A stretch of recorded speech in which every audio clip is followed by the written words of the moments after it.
वो चेहरा जो पर्दे पर दिखते ही कहानी बदल देता था, वो मुस्कान जिसके पीछे छुपे थे अनगिनत अधूरे किस्से, और वो जिंदगी जिसे जितना समझने की कोशिश करो उतनी ही उलझती चली जाए। ये कहानी है रेखा की, एक ऐसी औरत की जिसने शोहरत की ऊंचाइयों को छुआ लेकिन दिल के खालीपन से कभी निकल नहीं पाई। क्यों हर रिश्ता इनके हाथ से फिसलता चला गया? क्यों आज भी इनके माथे का सिंदूर एक अनसुलझा सवाल बना हुआ है? और आखिर ऐसा कौन सा राज है जो सालों बाद भी पर्दे के पीछे ही छुपा है? आज हम खोलेंगे उस जिंदगी के पन्ने जहां हर मोड़ पर है प्यार, दर्द, धोखा और एक गहरा सन्नाटा। वीडियो को आखिर तक जरूर देखिए, क्योंकि जो सच सामने आएगा वो शायद आपने पहले कभी नहीं सुना होगा।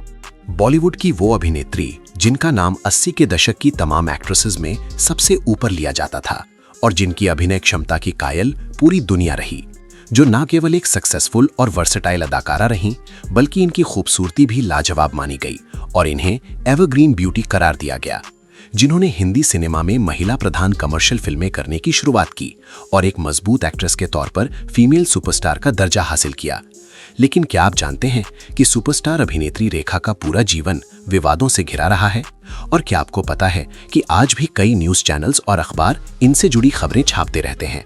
और एक बात जो सबसे ज्यादा गहरी है वो ये कि ये अपने पिता की गैर कानूनी संतान थीं और साउथ की फिल्मों के सुपरस्टार रहे इनके पिता इनसे सीधे मुंह कभी बात तक नहीं किया करते थे।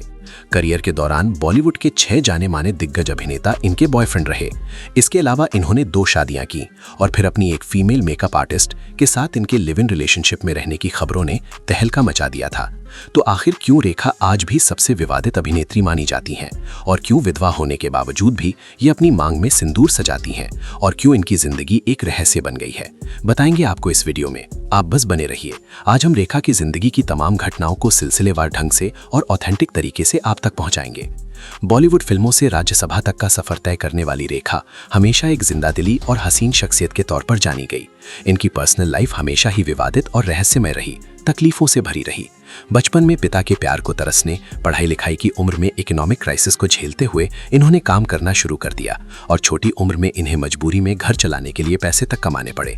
इनकी पूरी जिंदगी एक सच्चे प्यार की राह देखते हुए गुजरी, लेकिन फिर भी जिंदगी भर ये अकेलेपन में ही जीती रह गई। चलिए अतीत के पन्नों को पलटते हैं और आज हम छोटी सी जिंदगी में ढेर सारे उतार चढ़ाव देखने वाली रेखा की निजी जिंदगी पर बात करते हैं। रेखा का जन्म 10 अक्टूबर 1954 को चेन्नई में हुआ था। ये एक ब्राह्मण थी जो आधी तमिल और आधी तेलुगु थी।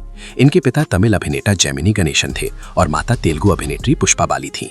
रेखा के जन्म के समय इनके माता पिता शादीशुदा नहीं थे और इनके पिता की पहले से ही एक पत्नी और बच्चे भी मौजूद थे। जाहिर सी बात है, इसलिए रेखा अपने माता पिता की लीगल संतान नहीं कहलाई और इसको लेकर हमेशा विवाद चलता रहा। चेन्नई के popular church park convent school से इनकी शुरुआती पढ़ाई लिखाई करवाई गई, लेकिन ये पढ़ाई लिखाई पूरी नहीं हो सकी। माँ बाप प्रोफेशनल एक्टर थे, लेकिन फिर भी रेखा का मन बिल्कुल भी एक्टिंग की ओर नहीं था। ये नहीं चाहती थी कि इन्हें एक्ट्रेस बनाया जाए, लेकिन मजबूरी की वजह से इन्हें कम उम्र में ही एक्टिंग लाइन को चुनना पड़ा। परिवार की आर्थिक स्थिति ठीक ना होने की वजह से इनकी मां ने बिना इनकी मर्जी के इन्हें फिल्मों में काम करने को मजबूर किया और इनकी पढ़ाई लिखाई छुड़वा दी गई, क्योंकि इनके परिवार के पास कोई चारा नहीं था और इसीलिए इनकी मां ने इन्हें फिल्म में कास्ट करवाया। 3 साल की उम्र में ही रेखा ने बाल कलाकार के तौर पर काम करना शुरू कर दिया था। इनकी पहली फिल्म तेलुगु फिल्म थी रंगोला रतलाम। इस फिल्म में इनकी कास्टिंग में नाम आप देख सकते हैं, बेबी भानु रेखा। इसके बाद तो रेखा ने कई सारी फिल्मों में चाइल्ड आर्टिस्ट के तौर पर काम किया, लेकिन 1969 में हीरोइन के रूप में वो पहली बार किसी कन्नड़ फिल्म में नजर आई थी। इस फिल्म का नाम था ऑपरेशन जैकपॉट। ये फिल्म सुपरहिट रही थी। इसके बाद इन्हें पहली फिल्म, जो कि हिंदी भाषा में थी, उसमें करियर शुरू करने का मौका मिला। शुरुआत में ही इन्हें एक ऐसी घटना का सामना करना पड़ा जिसने पुरुष प्रधान हिंदी सिनेमा से इन्हें रूबरू करवाया। साल 1969 में बन रही फिल्म अनजाना सफर थी, जिसमें रेखा बॉलीवुड में डेब्यू कर रही थी। फिल्म के प्रोड्यूसर थे कुलदीप पाल और डायरेक्टर राजा नेवती थे। फिल्म में रेखा के अपोजिट हीरो थे विश्वजीत जी। फिल्म की शूटिंग महबूब स्टूडियो में हो रही थी। जाने माने राइटर यासिर उस्मान द्वारा लिखी रेखा की biography Rekha the untold story के मुताबिक फिल्म के डायरेक्टर राजा नेवती ने एक्टर विश्वजीत के साथ मिलकर एक किसिंग सीन की प्लानिंग की थी, जिसकी जानकारी रेखा को पहले नहीं दी गई थी। जैसे ही कैमरा रोल हुआ, विश्वजीत ने रेखा की मर्जी के खिलाफ बिना उन्हें बताए 5 मिनट तक लगातार स्मूथ किया और वहां मौजूद ग्रुप मेंबर्स तालियां बजा रहे थे और सीढ़ियां बजा रहे थे। रेखा रो रही थी और बाद में बेहोश हो गई थी। होश आने पर रेखा खूब रोए जा रही थी और हंगामा बहुत ज्यादा बढ़ चुका था। विवाद बढ़ जाने पर विश्वजीत ने ये कहकर पूरे मामले से पल्ला झाड़ लिया कि उन्होंने सिर्फ वही किया है जो डायरेक्टर ने उन्हें करने को कहा था। और तब के लाइफ मैगजीन के एशियाई एडिशन में अप्रैल 1970 में छप गई ये खबर और इतना तूल पकड़ लिया कि जाने माने American journalist James shepherd Bharat आए और इस मुद्दे पर रेखा का इंटरव्यू किया, तो रेखा ने भी खुलकर अपनी बात रख दी।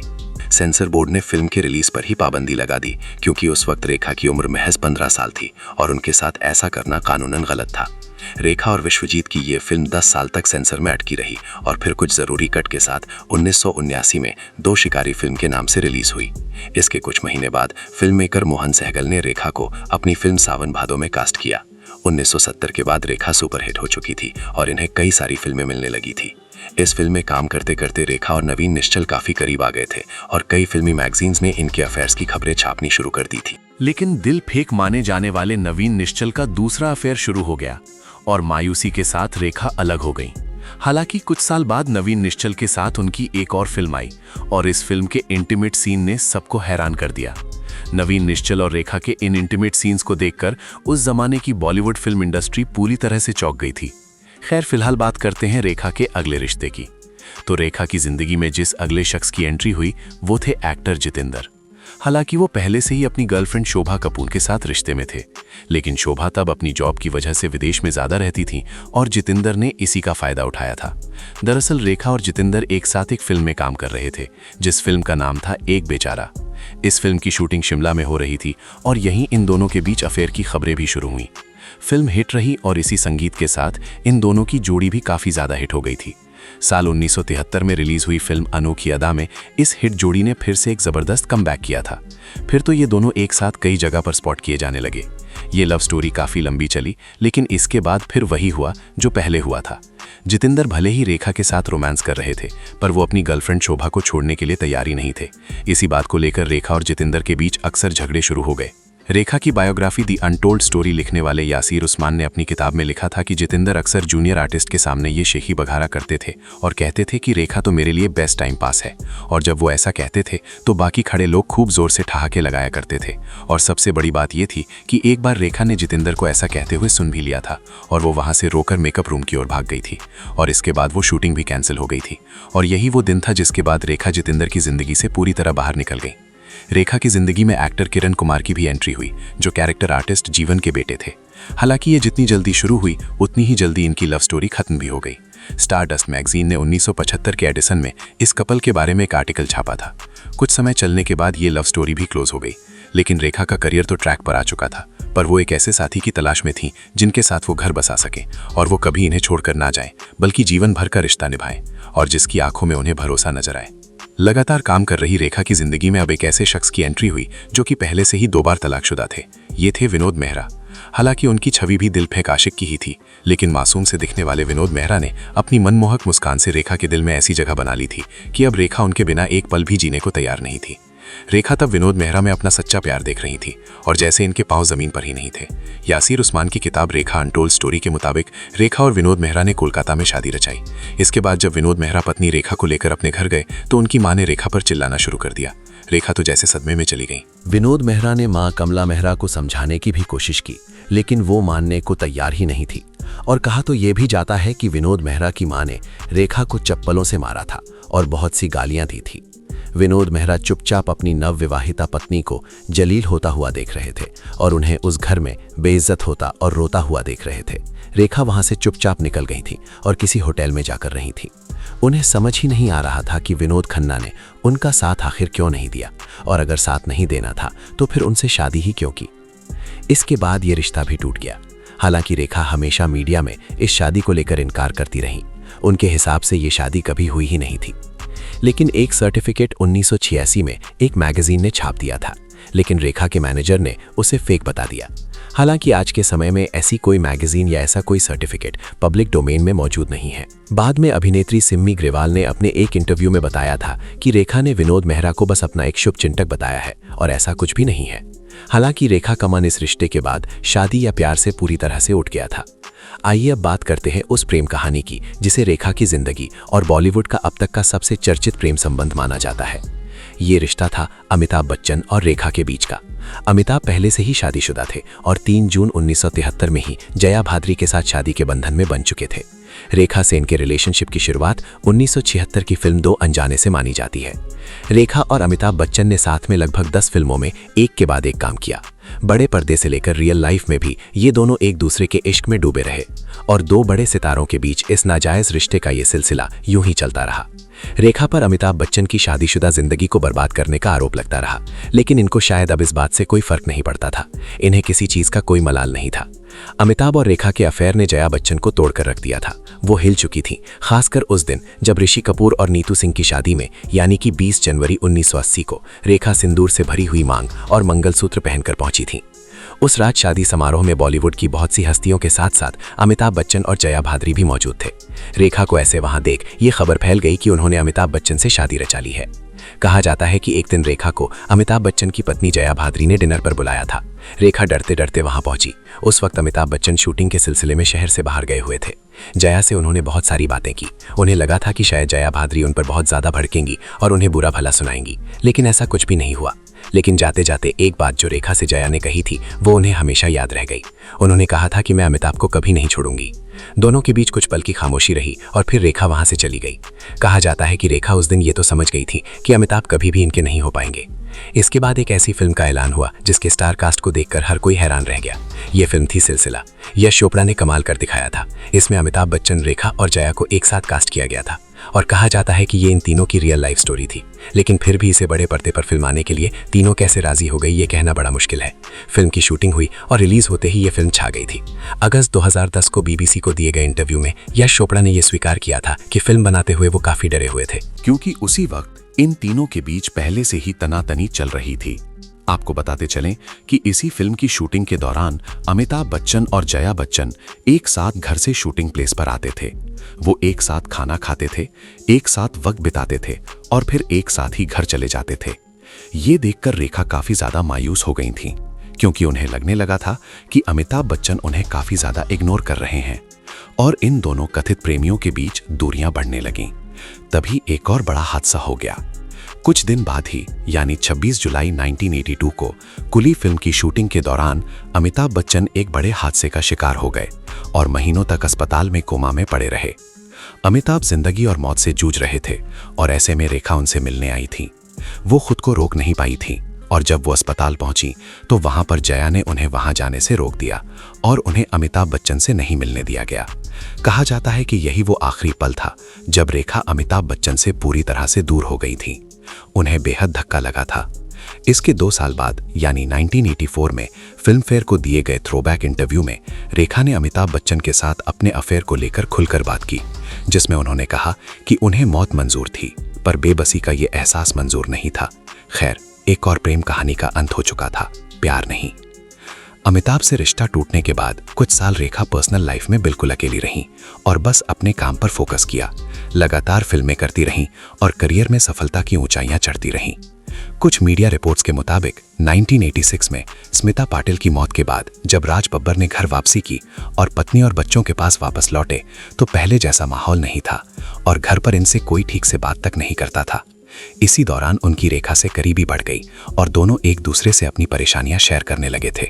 इसी दौरान दोनों ने कई फिल्मों में एक साथ काम भी किया था। एक्टर राज बब्बर और अदाकारा रेखा रिश्ते में आ गए। कुछ समय बाद रेखा ने राज बब्बर से शादी करने की डिमांड कर डाली, पर राज बब्बर ने साफ इनकार कर दिया और उन्होंने कहा कि अब मैं शादी नहीं कर सकता। रेखा राज बब्बर के इस जवाब से बौखला गई और रोते हुए घर वापस लौट गई थीं। एक न्यूज़ के मुताबिक उस समय मुंबई के एक इलाके में कुछ लोगों ने रेखा को बिना चप्पलों के राज बब्बर के सामने से भागते हुए देखा था। खैर, इस बात में कितनी सच्चाई है ये कोई नहीं जानता, लेकिन रेखा आगे बढ़ती रही। ये सच्चे प्यार और सही जीवन साथी की तलाश थी या कुछ और, ये कोई मनोवैज्ञानिक ही बेहतर समझ सकता है। खैर, अब वो दौर आ चुका था जब उस वक्त इकलौती ऐसी अदाकारा थी रेखा जो पुरुष प्रधान बॉलीवुड में भी महिला प्रधान फिल्में कर रही थी और सुर्खियां बटोर रही थी। तभी 80s के दशक के आखिर में रेखा पर एक्टर संजय दत्त को फंसाने का आरोप लगाया गया था। हालांकि संजय दत्त भी उस दौर में कोई बच्चे नहीं थे। लेकिन उनकी मां नरगिस ने तो कुछ ऐसे ही आरोप लगाए। इंडस्ट्री में ये खबर बहुत तेजी से फैल गई थी कि रेखा ने संजय दत्त से गुपचुप शादी रचा ली है। फिर तो गुस्साई नरगिस ने रेखा को मर्दों को फंसाने वाली डायन तक कह डाला था। लेकिन फिर रेखा ने दूली बना ली और ये रिश्ता कहीं थम गया। कई बार प्यार में धोखा खा चुकी रेखा 90s के दशक तक आते आते बेहद थक चुकी थी और अब घर बसाना चाहती थी। ऐसे में एक पार्टी में इनकी मुलाकात दिल्ली के एक बिजनेसमैन मुकेश अग्रवाल से हुई, जो रेखा के बहुत बड़े फैन थे और इनकी एक झलक पाने के लिए शूटिंग शेड्यूल को फॉलो करते हुए हर जगह पहुंच जाया करते थे। पहले तो रेखा इनसे मिलने से इनकार करती रही, लेकिन फिर अचानक एक दिन खबर आई कि इन दोनों ने शादी कर ली है। लेकिन शायद घर बसाना रेखा के किस्मत में ही नहीं लिखा था। शादी के कुछ ही महीने बाद दोनों के बीच रिश्ते बिगड़ने लगे। तभी रेखा को पता चला कि मुकेश डिप्रेशन के शिकार हैं और शादी के पहले से ही इनका मानसिक इलाज चल रहा है। संगीत। रेखा को गहरा धक्का लगा और उन्होंने मुकेश से दूरी बनाते हुए खुद को ज्यादा बिजी कर लिया और दिल्ली से दूर चली गई। मुकेश दिल्ली में अपने घर पर रहते, लेकिन फिर मुकेश अपना काम धाम छोड़कर संगीत मुंबई पहुंचने लगे और रेखा से जबरदस्ती मिलने की कोशिश करने लगे। किताब रेखा दी अनटोल्ड स्टोरी में इन तमाम बातों की चर्चा रेखा के हवाले से विस्तार से की गई है। 2 अक्टूबर 1990 को एक ऐसी खबर आई जिसने तहलका मचा दिया। दरअसल मुकेश इस दुनिया से जा चुके थे। दिल्ली में उनके बेडरूम की छत, वहां लगे पंखे और पत्नी रेखा का दुपट्टा सब उनकी जिंदगी के आखिरी पलों की गवाही दे रहा था। शायद वो बेहद दर्द में रहे होंगे, तनाव में या पत्नी की यादों में, पर यह बेहद दर्दनाक था। संगीत। इस घटना के बाद लोगों ने रेखा को दोष देना शुरू कर दिया और उन्हें चुड़ैल तक की संज्ञा डाल दी। तब रेखा देश से बाहर एक शूटिंग पर गई हुई थी और अखबार सुनते ही अगले दिन वापस आ गई। इस घटना के बाद लंबे समय तक बॉलीवुड वाले रेखा को कोसते रहे और इसका असर इनके करियर पर भी पड़ा। कहते हैं कि उस वक्त हर जख्म का मरहम होता है। धीरे धीरे ये वक्त भी गुजर गया और रेखा ने कुछ एक्शन फिल्मों में अपने करियर को आजमाया। साल 1996 में रेखा के एक ऐसे अफेयर की बात सामने आई जो बेहद चौंकाने वाली थी। तब फिल्म आई थी खिलाड़ियों का खिलाड़ी। अक्षय कुमार को रेखा उस वक्त डेट कर रही थी। अक्षय के अफेयर को लेकर रवीना ने एक दिन मीडिया में अपनी भड़ास निकाल दी और बिना नाम लिए अक्षय पर और रेखा पर एक साथ मिलकर उन्हें चीट करने का इल्जाम लगाया। लेकिन कुछ समय बाद ही अक्षय कुमार और रेखा के बीच का ये रिश्ता भी खत्म हो गया। बिना मीडिया को कुछ बताए ये दोनों एक दूसरे से अलग हो गए। लेकिन अब बात करते हैं एक ऐसे राज की जिसके बारे में जानकर सबके पैरों तले जमीन खिसक गई। दरअसल कुछ साल पहले ऐसी खबर आई कि रेखा की एक महिला मित्र भी हैं। फेमस जर्नलिस्ट मोहनदीप ने अपनी किताब यूरेका में इस बारे में दावा करते हुए इस राज से पर्दा उठाया। उन्होंने किताब में लिखा कि रेखा लंबे समय से पश्चिम मुंबई के बांद्रा में जिस सीरिंग बंगले में रहती हैं, इसके अंदर जाने की इजाजत किसी को भी नहीं है सिवाय एक शख्स के, जो है इनकी पर्सनल सेक्रेटरी फरजाना। किताब में यह भी दावा किया गया कि आज तक किसी ने भी रेखा के इस पुराने रहस्यमय बंगले के अंदर का नजारा भी नहीं देखा है, क्योंकि इसके अंदर कई राज छुपे हैं। घर के नौकर और घर के बाहरी हिस्सों में भी जा सकते हैं,